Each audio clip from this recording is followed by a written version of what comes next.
Easter Monday, a poem for the resurrection. It's a poem called The Frailty of Humans. The humans were frail, more frail than they'd ever been, uncertain, afraid and suspicious. Suspicious of the other humans, suspicious of the surfaces they had touched, the places they had been, suspicious even of their breath. Keely and Tom walked outside for the very first time since the pub closures. Their baby was wide-eyed in the pram, marvelling at the new sights and sounds all around her.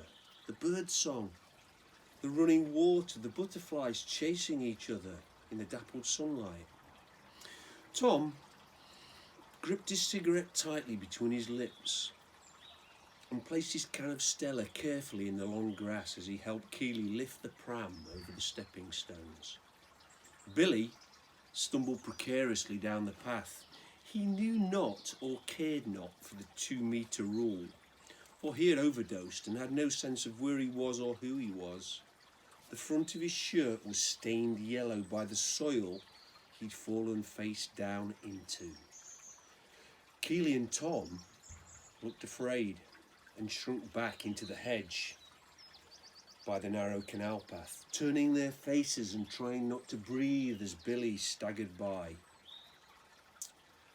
Time was of little or no consequence. In fact, it, like the concept of days, was merely an abstract concept. The sun came up and the sun went down. The humans ate when they were hungry, drank when they were sad, and slept when they were tired, albeit fitfully. Night times were punctuated by weird dreams, but oh, how the birds sang. The sun shone brightly and the air was clearer like wine, as only the essential workers and the violators drove their vehicles now.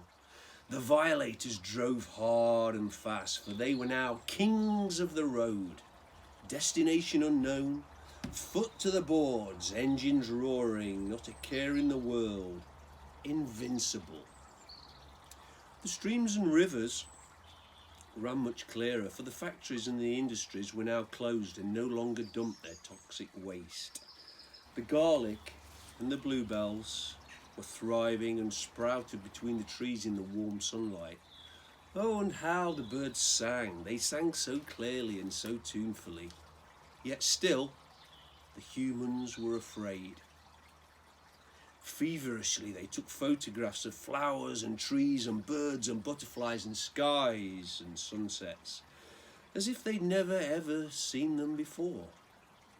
For now they had learnt to appreciate the sun rising, the pink fullness of the supermoon, the sweet sound of bird song, the clear skies, the running streams, the air that smelt like wine, the dance of the butterflies and the bumblebees.